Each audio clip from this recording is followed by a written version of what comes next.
नमस्कार, मैं हूं संजय शर्मा। आप देख रहे हैं 4 PM न्यूज नेटवर्क। ये गजब अजब गजब केवल उत्तर प्रदेश में हो सकता है। योगी आदित्यनाथ बिल लाए और प्रदेश अध्यक्ष कहते हैं बीजेपी का नहीं नहीं ये बिल गलत है, पकड़ो अपना सब, नहीं पास कराएंगे हम। मुख्यमंत्री और प्रदेश अध्यक्ष की ऐसी नायाब लड़ाई सिर्फ उत्तर प्रदेश में हो सकती है। हम अभय द्विवेदी से पूछेंगे, रोज शो करते हैं उनके संग, जाने माने पत्रकार हैं, एबीपी पे आप देखते हैं, बहुत अच्छी किताबें लिखी है, बहुत अच्छी बात करते हैं। हम उनसे पूछेंगे राहुल गांधी के घर ईडी पहुंचेगी या नहीं पहुंचेगी, पहुंचेगी तो क्या रिजल्ट होगा, नहीं पहुंचेगी तो क्या माना जाएगा मोदी जी डर गए हैं, ईडी सीबीआई के हथियार बेमतलब हो गए हैं, कोई डर नहीं रहा है। और हम उनसे पूछेंगे कि हरियाणा और महाराष्ट्र में सीन क्या चल रहा है। बहुत सारी रोचक बातें हैं, आपका इंतजार रहेगा राय का। चैनल को ज्वाइन कीजिएगा, सब्सक्राइब करिएगा। चलते हैं अभय द्विवेदी के पास। 4 PM न्यूज नेटवर्क में स्वागत है अभय द्विवेदी आपका। बहुत बहुत बढ़िया बढ़िया घटना हो रही है और राहुल गांधी ने कहा कि मेरे को पता है कि ईडी मेरे घर छापा मारने की तैयारी कर रही है, स्वागत है चाय नाश्ता और बिस्कुट मेरी तरफ से। उसमें बवाल मच गया और ईडी जो है मुझे लगता है गलत पता उसने तलाश कर लिया और राहुल गांधी की जगह उत्तर प्रदेश में आ गई। बाबू सिंह कुशवाहा के घर पर ठिकानों पे गई ईडी और वहां बुलडोजर उल्डोजर लेके गई। और बाबू सिंह कुशवाहा वो ही है जो जौनपुर से उन्होंने बीजेपी के बहुत कद्दावर कृपा शंकर सिंह, जिन पे इनकम टैक्स के, ईडी के, धोखाधड़ी के जाने कितने मुकदमे थे, लेकिन वो बीजेपी की वॉशिंग मशीन में गए और साफ हो गए। वॉशिंग मशीन में साफ हो गए, मोदी जी को फूल का गुलदस्ता दिया, बीजेपी में शामिल हो गए और बीजेपी में शामिल होकर जौनपुर से चुनाव लड़ गए। लेकिन बाबू सिंह कुशवाहा ने उनको हरा दिया और बाद में अखिलेश ने उनको समाजवादी पार्टी का उपनेता बना दिया सदन में, तो उनके यहाँ ईडी पहुंच गई। बड़ा सवाल यह है कि क्या राहुल गांधी ने ये सुर्खियां बटोरने के लिए कहा या वास्तव में ईडी घेरना चाहती है राहुल गांधी को।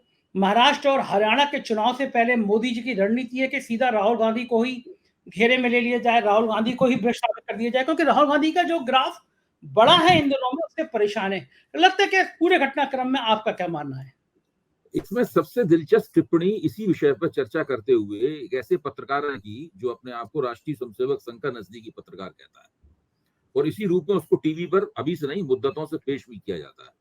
उसका कहना यह है कि भारतीय जनता पार्टी की सरकार में यह हिम्मत ही नहीं है कि वो सोनिया गांधी और राहुल गांधी पर हाथ डाल सके। उसके बाद में एक अन्य पत्रकार ने ये कहा कि भाई आप ये बताइए कि ये जो रॉबर्ट वाड्रा के खिलाफ जो 4-5 साल पहले ईडी ने जो मुकदमा किया था, रॉबर्ट वाड्रा को अपने यहाँ बुलाकर पूछताछ की थी, उस वक्त तो दावा ये किया जा रहा था कि जो रॉबर्ट वाड्रा के खिलाफ गवाह है ईडी का, ईडी रॉबर्ट वाड्रा को और उसको दोनों को आमने सामने बैठ के बात करवाएगी और उसी में रॉबर्ट वाड्रा जो है वो सारी बातें उगल लेंगे और वो छुपा नहीं पाएंगे और आज रॉबर्ट वाड्रा को जेल भेज दिया जाएगा। इस बात को 5 साल से ज्यादा हो चुके हैं। तो पूरे इस वक्त सार्वजनिक विमर्श क्या है? सार्वजनिक विमर्श ये है, वो सार्वजनिक विमर्श भारतीय जनता पार्टी के समर्थकों और उससे हमदर्दी रखने वालों के बीच का विमर्श बता रहा हूं मैं, उनके आलोचकों का नहीं बता रहा हूं। उनका मानना यह है कि इस सरकार के पास ये हिम्मत ही नहीं है कि वो राहुल गांधी और सोनिया गांधी के ऊपर हाथ डाल सके। गांधी परिवार के किसी भी व्यक्ति, चाहे भले ही रॉबर्ट वाड्रा क्यों ना हो, प्रियंका गांधी क्यों ना हो, उसके ऊपर हाथ डाल सके। दिक्कत की बात यह है कि जो मुकदमे कायम कर रखे हैं उन मुकदमों को वापस नहीं ले सकते, वरना मेरी नाक कट जाएगी। तो सारी चीजें हवा में लटकी हुई हैं। अच्छा, अब आप इससे अंदाज लगाइए कि ये सरकार है किस हालत में। जिस वक्त ईडी, इनकम टैक्स और सीबीआई की कार्रवाइयां चल रही थी, चुनाव के दौरान भी चल रही थी, आपको तो पता ही, चुनाव के दौरान भी चल रही थी और उस पर अदालत में विपक्ष गया भी था। हम सब लोगों ने भी उसकी आलोचना की थी, चुनाव आयोग से भी कहा गया था कि ये सब आप मत होने दीजिए। उस वक्त माहौल ये था, उस वक्त की राजनीतिक परिस्थिति ये थी कि भारतीय जनता पार्टी के पास स्पष्ट बहुमत था और इस तरह की दावेदारी थी, इसका कोई खंडन नहीं कर रहा था कि आगे भी स्पष्ट बहुमत आने वाला है। ये माहौल था। आज स्थिति क्या है? आज तो स्पष्ट बहुमत समाप्त हो चुका है, सरकार कमजोर है, सरकार अपने ही जो गठजोड़ पार्टनर है उनके सामने झुकने के लिए मजबूर है। सरकार की कुछ समझ में नहीं आ रहा क्या किया जाए क्या न किया जाए। यहां तक कि पूरे आर्थिक सर्वे के अंदर, आर्थिक सर्वे कौन बनाता है? सरकार के सलाहकार बनाते हैं। सरकार की मर्जी बिना आर्थिक सर्वे थोड़ा बनता। उसमें साफ तौर पे लिखा हुआ है कि किस तरह चीन की जो संपत्ति है, उस चीन का जो एफडीआई है, फॉरेन डायरेक्ट इन्वेस्टमेंट है, चीन का जो पूंजी निवेश है, उसको हम भारत में कैसे लाएं, इसकी तरकीबें सुझाई गई हैं आर्थिक सर्वे में। और उसके ऊपर इस वक्त पिंक पेपर्स जो हैं, जो आर्थिक खबरों के अखबार हैं, उनके अंदर बड़े बड़े हेडिंग लग के खबर विश्लेषण और विद्वानों की बात छप रही है, चीनी एफडीआई पर चर्चा करके। ये अंग्रेजी का लेख बता रहा हूं, तो अंग्रेजी में यही शब्द लिखा हुआ था, चीनी एफडीआई पे चर्चा, टी चर्चा, CHARCHA चर्चा करके इस तरह की चीजें छप रही। तो इस वक्त ये सरकार, जिसे कहते नहीं कि जैसे कि आप एक व्यवस्थित कमरे में जाएं, जहाँ सब चीजें ठीक से रखी हुई हैं, कपड़े घड़ी करके रखे हुए हैं, सब चीज ठीक से रखी हुई, बिस्तर ठीक से बिछा हुआ है, और अचानक उसको हाथों से इधर उधर फेंक दें। मतदाताओं ने असल में उस व्यवस्थित मोदी सरकार के व्यवस्थित कमरे को उतन दिया है, पूरी तरह व्यवस्थित कर दिया है। सब चीजें इधर, कपड़े इधर उधर फैले पड़े हुए हैं, कोई चीज रखी नहीं है, हर चीज पड़ी हुई है। इस सरकार की सारी नीतियां, इस सरकार के सभी चीजें जो है अव्यवस्थित हो गई हैं, बद इंतजामी की शिकार हो गई हैं, कहीं कुछ भी नहीं हो रहा है। आप देखिए, पिछले 1.5 महीने के अंदर 15 से ज्यादा रेल दुर्घटनाएं हो चुकी हैं। 15 से ज्यादा रेल दुर्घटनाएं 1.5 महीने के अंदर हो चुकी हैं। आप कितने लोग उसके अंदर मर चुके हैं, बड़ी बड़ी रेल दुर्घटनाएं हुई हैं। कुछ भी इस सरकार के लिए ठीक नहीं हो रहा है। अब ये राहुल गांधी ने जो बात कही है, इससे सरकार की कमजोरी की एक और पोल खुलती है। इस गठजोड़ सरकार की स्थिति में तो ये मुझे नहीं लगता इस सरकार हिम्मत करेगी कि विपक्ष का उस तरीके से दमन करने की कोशिश करे जिस तरह का दमन वो 1 साल पहले कर रही थी, या चुनाव के 6 महीने पहले कर रही थी।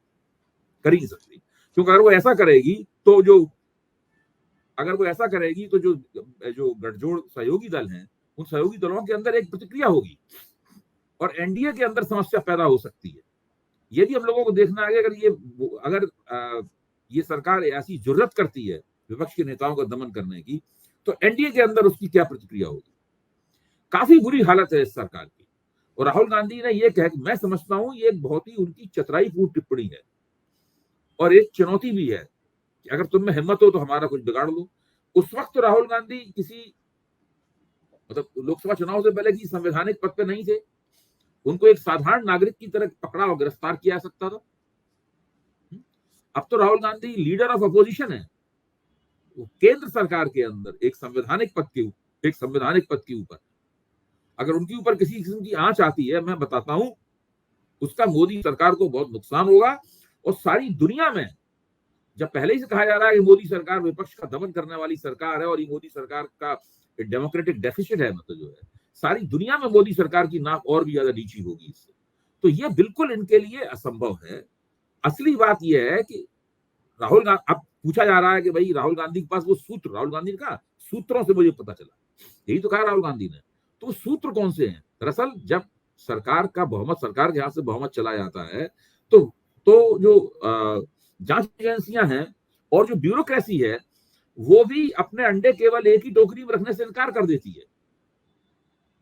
तब जो बोतल के ऊपर ढक्कन बहुत मजबूती से लगा हुआ था, वो ढक्कन दरअसल ढीला हो जाता है और खबरें सूत्रों के जरिए निकल के अपने आप ही विपक्ष के पास आने लगती हैं। तो इस वक्त ये जो सूत्र कहे हैं, ऐसे तो बहुत से सूत्र लोगों के पास होने जा रहे हैं, राहुल गांधी के पास, गांधी परिवार के पास और विपक्ष के अन्य नेताओं के पास। ठीक बात है, लेकिन अगर मोदी सरकार हर चीज को गोपनीय रखने में समर्थ होती थी, वो उस तरह समर्थन नहीं हो पाएगी। अच्छा, इसका दूसरा मगर परिणाम देखिए, मान लीजिए ये जो आप बता रहे हैं ये बात आप सब मजाक में उड़ाने लगे हैं कि तो राहुल गांधी सीधी चुनौती दे रहे हैं, हिम्मत हो तो बीडी भेज के दिखाओ। अगर मान लीजिए इसी खुंदक में, इसी चिड़ में, क्योंकि आजकल मोदी जी को गुस्सा भी, खुंदक भी आ ही रही होगी, जो हाल हुआ है उनका, पूरी बहुमत नहीं आ पाया, तो चिढ़ाना स्वाभाविक है। मेरे अंदर भी है, किसी भी मानव स्वभाव है। कोई आदमी कहे कि अब की बार 400 पार और बहुमत भी नहीं है, और जो इंसान कहता हो कि मैं बायोलॉजिकल नहीं हूँ, मैं तो ऊपर से देवदूत हूँ, फिर उस आदमी का ये हाल हो जाए तो कहीं ना कहीं अंदर से पीड़ा भी होती है। मोदी जी के चेहरे से लगती भी है, पीड़ित है वो। अगर मान लीजिए खुंदक में वो ईडी की टीम से कहते हैं जाओ राहुल गांधी की का रेड करके और मिले ना मिले, अगर राहुल गांधी के घर पे ईडी की रेड होती है, ईडी की कार्रवाई होती है, तो उसका क्या क्या नतीजा होगा? क्या कांग्रेस के पक्ष में होगा, विपक्ष के पक्ष में होगा? क्या उसके राजनीतिक फलितार्थ भारतीय जनता पार्टी के खिलाफ जाएंगे और बहुत दूरगामी दृष्टि से खिलाफ नहीं आएंगे। मेरा मानना है कि उसका तुरंत प्रतिक्रिया होने लगेगी उसकी, क्योंकि पिछली बार जब राहुल गांधी को बुलाया गया था और कांग्रेस सड़क पे उतर आई थी और बहुत जबरदस्त रूप से कांग्रेस कार्यकर्ताओं ने उसके खिलाफ प्रदर्शन और धरने किए थे, आपको ध्यान होगा। अब तो पूरा इंडिया गठबंधन करेगा, तब तो इंडिया गठबंधन बना नहीं था, अब तो पूरा इंडिया गठबंधन करेगा और विपक्ष की एकता और भी ज्यादा मजबूत होगी। ये करके देखिए, इंडिया गठबंधन बनने के पीछे और उसकी एकता मजबूत होने के पीछे सरकार द्वारा किया गया विपक्ष का दमन है ना, ये तो हम सब लोग जानते ही हैं। अगर सरकार विपक्ष का इस तरीके से दमन नहीं करती तो शायद इन लोगों के बीच के अंतर्विरोध ज्यादा मुखर रहते, एकता इतनी मुखर नहीं होती। क्यों अंतर्विरोध पीछे चले गए और एकता सामने आ गई? ऐसा क्यों हुआ? इसीलिए हुआ। वो तो मोदी जी ने ही धकेला इन लोगों को एकता करने की तरफ। अब मोदी जी अगर इस तरह का काम करेंगे तो ये दरअसल अपने पैरों पर कुल्हाड़ी मारेंगे। ये बार बार अपने पैरों पर कुल्हाड़ी मार रहे हैं। पैर थोड़ा सा कट भी चुका है, 63 सीटें कम हो चुकी हैं इनकी। अब की बार बहुत जोर से कुल्हाड़ी मारेंगे तो पैर का एक हिस्सा और कट जाएगा, इनका बहुत नुकसान होगा। और सबसे बड़ी बात यह है कि अंतरराष्ट्रीय स्तर में, देखिए मैं इस बात को जानबूझ के कह रहा हूं, ये बात अब केवल देश के अंदर तक सीमित नहीं रह गई है। अंतरराष्ट्रीय स्तर पर जो दूसरे बड़े पूंजीवादी लोकतांत्रिक देश हैं, वो देश भी इस बात को उठाना शुरू कर देंगे अंतरराष्ट्रीय मंचों के ऊपर कि ये भारत में क्या हो रहा है, और इनके लिए जवाब देना मुश्किल हो जाएगा। पहले से ही इनके ऊपर सवालिया निशान है, तो और सवालिया निशान और बढ़ जाएंगे। भाई भारत एक लोकतंत्र है, भारत एक निरंकुशता नहीं है। अगर भारत को एक सेमी डेमोक्रेट, अभी तक तो भारत को कुछ रेटिंग एजेंसियों ने सेमी डेमोक्रेटिक कैटेगरी में, मोदी जी ने पिछले 5-6 साल में जो हरकतें की थी उससे भारत डेमोक्रेटिक कैटेगरी से सेमी डेमोक्रेटिक कैटेगरी में चला गया था।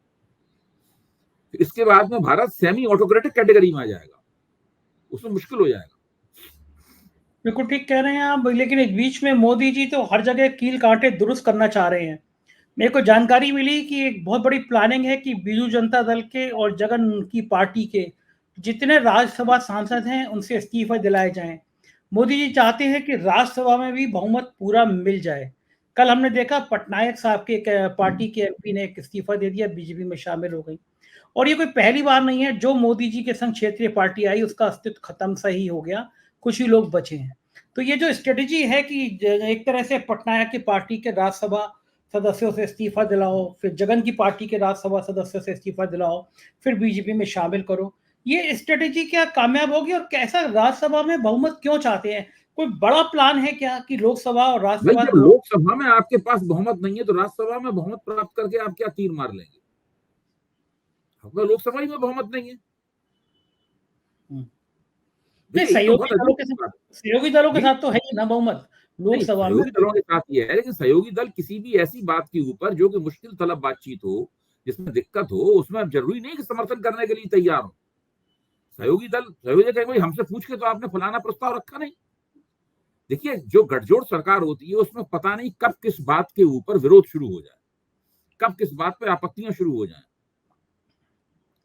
आप टेकन फॉर ग्रांटेड नहीं ले सकते किसी भी अपने पार्टनर को। वो पार्टनर तो एक भले ही न्यूनतम कार्यक्रम आपका घोषित ना हो, लेकिन दिमाग में तो रहता ही है एक न्यूनतम कार्यक्रम कि भाई इस तरह की बात के ऊपर हम नहीं करेंगे। अगर तेलुगु देशम के घोषणा पत्र में कोई बात लिखी हुई है, मोदी जी की केंद्र सरकार के, एनडीए की केंद्र सरकार के किसी कदम से तेलुगु देशम के घोषणा पत्र में लिखी हुई किसी बात के ऊपर आंच आती है तो वो उसका समर्थन नहीं करेंगे। आप सोचिए, अगर मोदी जी अगर ये प्रस्ताव लाते हैं कि जातिगत जनगणना नहीं होनी चाहिए तो जनता दल यूनाइटेड क्या करेगा? वो तो जनता दल यूनाइटेड का समर्थन करेगा? नहीं करेगा, वो उसके खिलाफ खड़ा हो जाएगा। वो तो करवा चुका है जातिगत जनगणना, सुप्रीम कोर्ट में मुकदमा लड़ रहा है वो तो ये सब नहीं है। अब देखिए, सारी चीजें मोदी जी के हाथ में नहीं है। मोदी जी को आजकल जो सलाहें दी जा रही हैं वो भी बहुत उल जलूल किस्म की हैं। इनके लिए बहुत मुश्किल, जिस तरह अनुराग ठाकुर के भाषण को उन्होंने ट्वीट किया है और उसकी तारीफें की हैं, वो इस बात का सबसे बड़ा सबूत है कि इन लोगों का रणनीतिक मानस जो था, जो पहले बहुत ही आपको शार्प लगता था, मतलब बहुत कुशाग्र लगते थे इस सवाल के ऊपर, वो गड़बड़ा गया है। अब वो बात नहीं रही है। आप देखिए उत्तर प्रदेश की परिस्थिति को जिस तरीके से हैंडल कर रहे हैं, उत्तर प्रदेश की परिस्थिति पे आप गौर कीजिए। जिस तरह उत्तर प्रदेश का जो भारतीय जनता पार्टी के अंदर जो उत्पात मचा हुआ है, गदर मचा हुआ है, उसको जो हैंडल कर रहे हैं, उसी से आप अंदाजा लगा लीजिए कि कौन सी अकलमंदी का परिचय दे रहे हैं। आपको लगता है कि उत्तर प्रदेश के मामले में अमित शाह और मोदी बहुत अकलमंदी का परिचय दे रहे हैं? मैं आपसे अभय जी वही पूछना चाह रहा था कि गजब हो गया उत्तर प्रदेश में, तो विधानसभा में नजुल जमीनें जिनपे लोग अनादर के तरीके से रह रहे हैं, मान लो योगी आदित्यनाथ बिल ले आए, उसके लिए उनकी सरकार बिल ले आई, सदन में ही बीजेपी के 2 विधायक खड़े हो गए कि ये बिल गलत है भाई, इससे बहुत लोग प्रभावित हो जाएंगे। खास तौर से प्रयागराज की में तो हजारों लाखों परिवार रहते हैं, 100 सालों से रह रहे हैं। राजा भैया खड़े हो गए। खड़े हो जाते अलग बात है। अनुप्रिया पटेल मोदी सरकार के मिनिस्टर ने तो चिट्ठी लिख दी कि योगी जी, जिन अफसरों ने आपसे ये बिल बनाया उन अफसरों के खिलाफ कार्रवाई करिए, बिल तो जन विरोधी है। यहां तक तो ठीक था, लेकिन योगी जी क्या मानते हैं, विधानसभा से बिल पास हो गया। जब विधान परिषद में गया तो पार्टी के प्रदेश अध्यक्ष भूपेन्द्र चौधरी ने विरोध कर दिया कि ये बिल जन भावना के अनुकूल नहीं है और बिल वो सिलेक्ट कमेटी को भेज दिया जाए। मेरी जानकारी में आज तक के इतिहास में नहीं हुआ कि कोई रूलिंग पार्टी बिल विधानसभा से पास करके भेजे और उस रूलिंग पार्टी का प्रदेश अध्यक्ष ही कह दे कि ये बिल गलत है, जन भावना के खिलाफ है। मतलब ये तो सीधा सीधा अब तक का सीधा अटैक है योगी बनाम भूपेन्द्र चौधरी में। तो अब जंग यहां तक आ गई है कि विधानसभा के बिल को वो रिजेक्ट करा देंगे। अब और क्या होना बाकी बचा है यूपी में। अच्छा, इससे ये भी लगता है कि जो मुख्यमंत्री महोदय हैं ये भी बहुत रणनीति कुशल नहीं है। भाई राजा भैया तो उन्हीं के आदमी है। अब सही बात है। हाँ, भाई भूपेन्द्र चौधरी मान लीजिए फिरोदी खेमे के आदमी है। भूपेन्द्र चौधरी ने तो मान लीजिए नई बात ही सिलेक्ट कमेटी में भिजवा दिया उसको, लेकिन राजा भैया तो भूपेन्द्र चौधरी नहीं है। राजा भैया तो सीधे सीधे इन्हीं के हैं। वो भी इसका विरोध कर रहे हैं। इसका मतलब बिल्कुल गलत इनको राय दी गई और ये बेकार नहीं गलत राय के ऊपर अड़े हुए हैं। देखिए, मुझे तो लगता है कि इस वक्त भारतीय जनता पार्टी में कोई भी किसी को नहीं पता है कि उसका हित क्या है, अहित क्या है। सब उल्टी सीधी हरकतें कर रहे हैं। ये बहुत किसी पार्टी के लिए एक काफी बुरे दिन होते हैं इस तरह के, जब पार्टी में अव्यवस्था फैली हुई हो और किसी को ना पता हो कि सही नीति और रणनीति क्या है। इस वक्त ये लोग इस समस्या के शिकार हैं। अभी देखिए, चीन के सवाल में, इसका मैंने अभी जिक्र किया था, चीनी फॉरेन डायरेक्ट इन्वेस्टमेंट का सवाल जो है ये एक बहुत बड़ा मुद्दा बनेगा, छोटा मोटा मुद्दा नहीं बनेगा। पीयूष गोयल ने इसका खंडन करना पड़ा। पीयूष गोयल को हम चीन से कोई एफडीआई नहीं मंगा रहे, लेकिन जब उसके ऊपर बाकायदा आपके आर्थिक सर्वे में लिखा हुआ है और उसमें चर्चा की जा रही है और उसको बहस शुरू हो गई है, तो आप कब तक इससे बचेंगे। आर्थिक सर्वे में कोई जिस चीज को सरकार देश विरोधी मानती है आर्थिक सर्वे में वो लिख दिया जाएगा। ठीक बात है। जिन अर्थशास्त्रियों ने उस बात को लिख दिया है उनका क्या किया, उनको आपने क्या सजा दी, क्या जवाब तलब किया उनसे। ये तमाम बातें पूछने वाली बातें हैं भाई। ये काफी मुश्किल स्थिति में है ये लोग। इनकी कुछ भी समझ में नहीं आ रहा है कि अपना काम हम किस तरीके से करें। अभी तो ये भी सुना गया है, मैं इस बात का पता लगाने की कोशिश कर रहा हूं कि राष्ट्रीय स्वयंसेवक संघ की एक बैठक में काफी राष्ट्रीय स्वयंसेवक संघ ने इन लोगों को लताड़ा और काफी ये लोग सब भौचक्के होकर सुनते रहे कि इतनी डांट तो कभी नहीं पड़ी थी। अबे जी, हमने परसों प्रोग्राम किया था, नागपुर से राजीव रंजन जी आते हैं, सीनियर जर्नलिस्ट हैं, तो उनके संग मैंने प्रोग्राम किया। तो राजीव रंजन ने खुलासा किया ये कि एक बैठक हुई, उसमें संघ ने साफ साफ कह दिया कि हमने आपको दिया था, सब कुछ सौंपा था। इसका मतलब ये नहीं हुआ कि आप इस स्थिति के बाद आप ही तय करेंगे कि नंबर 1 के बाद नंबर 2 कौन रहेगा, 3 कौन रहेगा, 4 कौन रहेगा। ये हालात अब नहीं चलने वाले हैं। उसके बाद ही गडकरी ने चिट्ठी लिखी वित्त मंत्री को। आप बताइए कि गडकरी की चिट्ठी जो आई है वित्त मंत्री को कि साहब ये मेडिकल इंश्योरेंस पे आपको नहीं लेना चाहिए जीएसटी, ये जो विरोध कर रहे थे विपक्ष अब पार्टी का मिनिस्टर ही लिख रहा है वित्त मंत्री को चिट्ठी। जी हाँ। देखिए, भाजपा के अंदर से कई जगह विरोध के स्वर उठने लगे हैं और जब उन स्वरों को दबाने की कोशिश की जाती है तो वो लोग मानने से इनकार कर देते हैं। मसलन आप देखिए कि जो गौरव गोगोई हैं, गौरव गोगोई की जब जीत हुई तो उस जीत को भाजपा के 2 विधायकों ने उनको जीत की बधाई दी। हेमंत विश्व शर्मा ने उनसे कहा कि आप जीत की बधाई वापस लीजिए। उन लोगों ने हेमंत विश्व शर्मा की बात मानने से मना कर दिया। हेमंत विश्व शर्मा उनको कुछ भी नहीं कर पाए। इस तरह की बहुत सी घटनाएं हो रही हैं भाजपा के अंदर। अब जैसे अनुप्रिया पटेल ने पत्र लिखा, ये दूसरा पत्र है उनका योगी जी के खिलाफ। हाँ। अब योगी जी ने एक कदम बढ़िया उठाया, मतलब अपने हित में, बढ़िया क्या अपने हित में उठाया कि पार्टी के अंदर जो घमासान चल रहा है उसमें थोड़ा बहुत उनका झंडा बुलंद हो। सही कह रहे हैं सर, यूपी में तो बहुत हंगामा ही चल रहा है कि आप सही कह रहे हैं कि भूपेन्द्र चौधरी विरोध कर रहे हैं, अनुप्रिया कर रही हैं, अफसरों ने फंसाया। तो ये फसाद कब तक चलेगा उत्तर प्रदेश में और कब तक ये लड़ाइयां रहेंगी? जब तक वो आदित्यनाथ को हटाने में कामयाब नहीं हो जाते। इसमें उनको समय लग रहा है। देखिए, मैं यहाँ दिल्ली में जब पत्रकारों से बात करता हूँ जिन्हें यूपी की राजनीति की समझ है, तो वो कहते हैं कि आदित्यनाथ को हटाना इनके लिए बहुत मुश्किल बात है, शायद ये हटा ही ना पाए। सही बात है, वो भी मेरा कम नहीं मानना है है हिंदुत्व। मेरा मानना है कि इनके लिए मुश्किल बात है, इनको आदित्यनाथ को हटाने से नुकसान होगा और ये जल्दी से जल्दी हटाना चाहते हैं उनको, उसकी पूरा फैसला इन्होंने कर लिया है। लेकिन अब दिक्कत की बात ये तय नहीं कर पा रहे उनकी जगह बनाएंगे किसको। मेरे ख्याल से तो जिस दिन ये इनको सही व्यक्ति प्राप्त हो गया मुख्यमंत्री पद के लिए, उस दिन ये आदित्यनाथ जी को हटा देंगे, चाहे कुछ हो जाए। और जो नुकसान वगैरह होगा, अभी लोग विधानसभा चुनाव में काफी दिन है, उस बीच में उस नुकसान की भरपाई करने की ये लोग तरह तरह से कोशिश करेंगे, क्योंकि नुकसान की भरपाई भी की जा सकती है, ऐसी बात नहीं है। अब जैसे कि मान लीजिए आप आदित्यनाथ जी को हटाते हैं, किसी राजपूत को उप मुख्यमंत्री बना देते हैं या कुछ करते हैं, तो उसकी कुछ तो कुछ भरपाई करने की कोशिश करेंगे। लेकिन जब तक ये आदित्यनाथ जी को हटा नहीं देते, तब तक उत्तर प्रदेश में इसी प्रकार का घमासान चलता रहेगा और भारतीय जनता पार्टी की छवि में गिरावट होती रहेगी, मोदी जी अच्छा की छवि में गिरावट होती रहेगी और भाजपा की छवि में गिरावट होती रहेगी। अच्छा, आदित्यनाथ भी कम नहीं है, उन्होंने भी टीम अपनी बनानी शुरू कर दी। जैसे कुर्मियों के नेता के रूप में उन्होंने स्वतंत्र देव को प्रमोट करना शुरू किया। स्वतंत्र देव जो हैं वो योगी आदित्यनाथ के बड़े करीबी माने जाते हैं। ठाकुरों के रूप में उन्होंने दयाशंकर सिंह आजकल उनके बड़े करीबी हैं। सेकंड ठाकुर लाइन उन्होंने दयाशंकर सिंह की बढ़ा दी। इसी तरह ब्राह्मणों में उनको लगता है कि ब्रजेश पाठक विरोध करेंगे, तो युवा मोर्चे का अध्यक्ष है एमएलसी प्रांशु द्विवेदी। आजकल प्रांशु उनके लिए बड़ी बैटिंग कर रहे हैं, ब्राह्मणों के में जगह जगह मैसेज कर रहे हैं। तो इस तरह की टीम उन्होंने बनानी शुरू कर दी, वही ठाकुर, कुर्मी, ब्राह्मण। तो योगी आदित्यनाथ भी धीरे धीरे विधायकों से भी मिल रहे हैं, विधायकों से बातचीत कर रहे हैं। तो ये जो दोनों तरफ से लॉबिंग हो रही है अपनी अपनी की, एक खेमा जो है वो योगी आदित्यनाथ के विरोध में, केशव मौर्य उसकी कमान संभाले हुए हैं, योगी जी अपने संग विधायकों की लड़ गए। क्या बीजेपी में कहीं ऐसा ना हो कि एक दिन 50 विधायक इधर और 150 विधायक उधर टाइप का सीन बन जाए? कुछ भी सीन हो सकता है, देखिए भद्दी से भद्दी स्थिति बन सकती है और योगी जी को ये पता है कहीं ना कहीं कि उनको हटाया जाएगा, अंततः देर सवेर हो सकती है। इसके लिए उन्होंने हिंदू युवा वाहिनी को दोबारा पुनर्जीवित करने की प्रक्रिया भी शुरू कर दी है। जब मैं ऐसी यहाँ से खबर है। जाता हूँ नोएडा की तरफ, एबीपी चैनल के दफ्तर की तरफ जाता हूँ, तो रास्ते में मुझे अभी हाल ही में हिंदू युवा वाहिनी के बहुत सारे बोर्ड दिखने लगे। उस अच्छा बोर्ड में स्थानीय संयोजक का चेहरा होता है और साथ में योगी जी का चेहरा होता है। अच्छा, बल्कि लाइन मैंने बनने शुरू हो गई। बिल्कुल 2017 में जब इनको मैंने ध्यान से देखा, तो हमने कहा अच्छा ये तो दोबारा शुरू हो गया। ये मुख्यमंत्री जब नहीं रहेंगे तब क्या किस किस जरिए राजनीति करेंगे, उसके लिए पुराने संगठन को जिलाना दोबारा जरूरी है। अमित शाह के दबाव में संगठन को भंग किया गया था।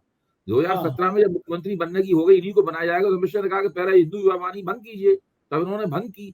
उसके बाद में फिर इनको मुख्यमंत्री बनाया गया। अब चूंकि मुख्यमंत्री पद से हटने की नौबत आ गई है, तो उन्होंने उसको दोबारा जीवित कर दिया है। मेरे ख्याल से गोरखपुर से खबर मंगवाइए, वहां भी शुरू हो गया होगा ये।